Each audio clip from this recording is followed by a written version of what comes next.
So who are you and what content do you create? Well, my name's Daniel Stormraige Sheldon. I do a number of different things. The primary thing that I do is podcasting. I am the host and creator of the Blizzet podcast, which is sometimes Hearthstone, most times not. And then I'm a co-host on the Squelch podcast, which is, admittedly, pretty similar in a number of regards. Well, from what I understand, it's pretty similar, but a little more PG than Blizzet. Yeah, Squelch is definitely a PG. It's family friendly. It's good for everybody. Blizzlet, do not listen to with people under the age of honestly probably 25. But I think anybody under the age of 18 certainly should not be listening. So, in one sentence, why should people listen to your podcast?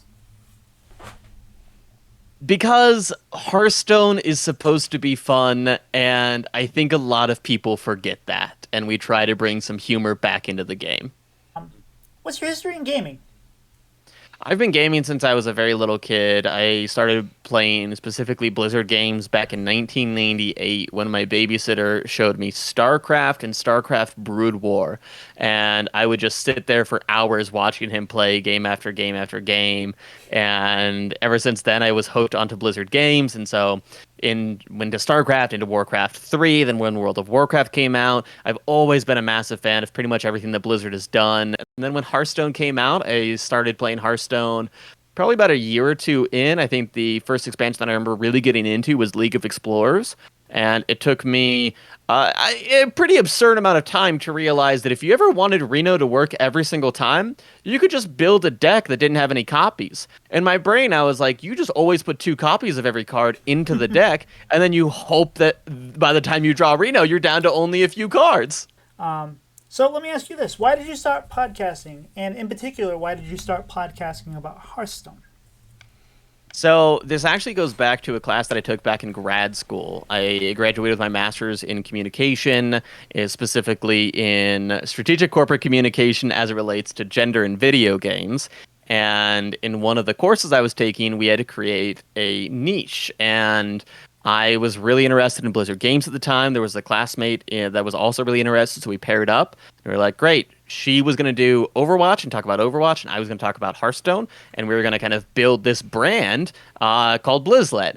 And then she kind of wasn't really interested in taking it outside of the class, and I picked it up a couple months later, and I was like, hey, I had a couple friends that were really into Hearthstone at the time. Adam Lord Grievous, and then Jack My Own Johnson were into the game, and I was like, "Do you guys want to try this out?" And originally we were going to be this really competitive focus on the esports scene, and then neither of my co-hosts cared to watch Hearthstone esports at all and rarely played the game. So we pivoted quite a bit, and we went, you know what? We're going to go where nobody else is, and we're just going to do a really fun, silly time talking about the game every single week. Nice. Now, do any of those original episodes that originated from the class exist anywhere for the public to consume? They do exist, not for the public to consume right now, because Libsyn only shows the last 100 episodes, and so the first episode I don't believe is on iTunes anywhere. It's not that it's hidden; it's just not good.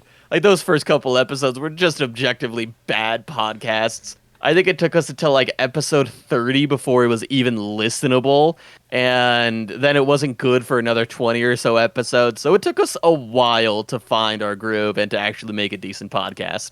Who are your influences in this podcast space? It's a little cliche, but my favorite podcasts are all from the McElroy brothers.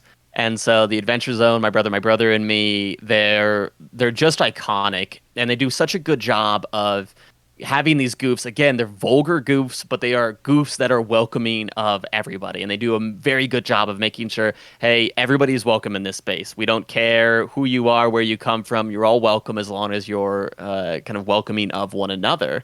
And so I would say that those are definitely kind of the main voices for me. As far as Hearthstone voices, I would say like Ridiculous Hat is a very big inspiration to me. He's incredible. He's positive. He's one of the most knowledgeable people that I've ever met when it comes to podcasting and Hearthstone combined. I'm a huge fan of Brian Kibler. I got to meet him one time very briefly at a BlizzCon, and it was a very exciting moment for me.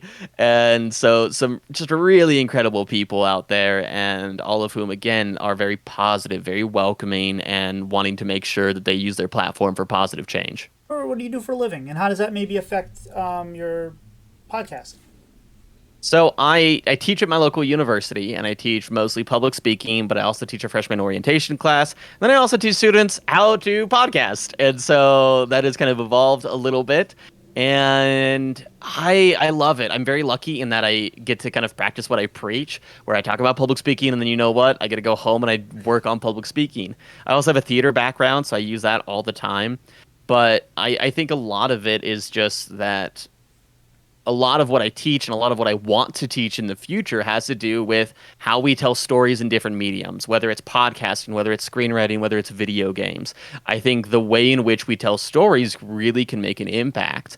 And so I really like the idea that I can make a difference with the stories that I tell on Blizzet or Squelch each week, or that I can teach other people how to continue to tell their stories in whatever medium they feel best represents them. So, are there any future or side projects you have going on right now? Anything you'd like to do in the future? It's a great question. I always have too many plans for things that I like to do. I've really enjoyed recently. I did a radio drama and edited together a radio drama based on the Castle Nathria, and so Hearthstone had released this whole radio drama script for Castle Nathria, and then I was able to recruit a number of individuals, including yourself, to help read for that, and so I was able to put that together, and that was a lot of fun. I'd really like to do more stuff like that. I also like doing and reading audiobooks. I did an audiobook for the Phantom Toll Booth. I plan on doing some more of those eventually, because I think that's really fun.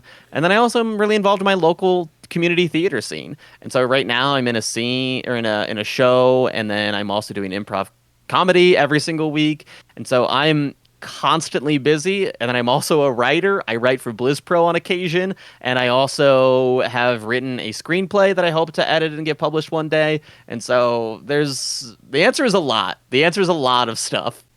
Okay, this wasn't on the question list I provided you, but the movie Cats. What's up with that? The movie Cats is the greatest movie of all time, and anybody who says otherwise is just incorrect. I have had a absolute fascination with this movie since it came out. I saw it in theaters, I believe, 3 times, at the very least, certainly twice. And when there's a certain moment at the end of the movie where the hero wins and everything turns out well, and I've never felt more in sync with an entire audience than I did at that moment, more so than Captain America lifting Mjolnir. Every single person in the audience stood up and cheered when the hero succeeded at the end of Cats, and it's just a great movie. So we're about to hit our lightning round, so these are going to be some quick hit questions. Don't think about them too much, just go ahead and give us your first response answers. Are you ready? Really great at not thinking. All right. Hot dog. Is it a sandwich or is it a taco? It's a sandwich. Favorite game of all time? Heroes of Might and Magic 3. Go-to karaoke song? Now, 1 Week by Bare Naked Ladies. I'm sorry, the right answer was Just a Gigolo by David Lee Roth. I'm very sorry. Favorite holiday? Thanksgiving. Star Wars or Star Trek? Star Wars. How many books do you think you read in a year? Fictional, 2 or 3. Non-fictional / things I have to read for my job, 4 or 5. Favorite animal at a zoo? Penguins.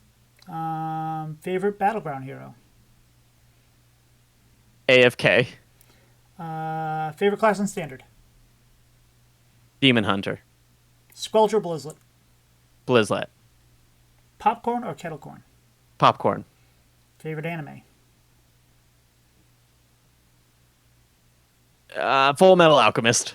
That concludes the lightning round. Well done. Anyone you'd like to thank for helping you to get where you are in the podcasting space? Boy, so many. It is truly amazing to me that the Hearthstone community is such a positive community and one that really helps lift people up. I think a number of people that I need to make sure that I thank are people that really helped prop me into the space in the very first place. And so one of the first guests we ever had on was Rod Johnson from formerly of Tier 5 podcast, and he was great, and he came on a number of times.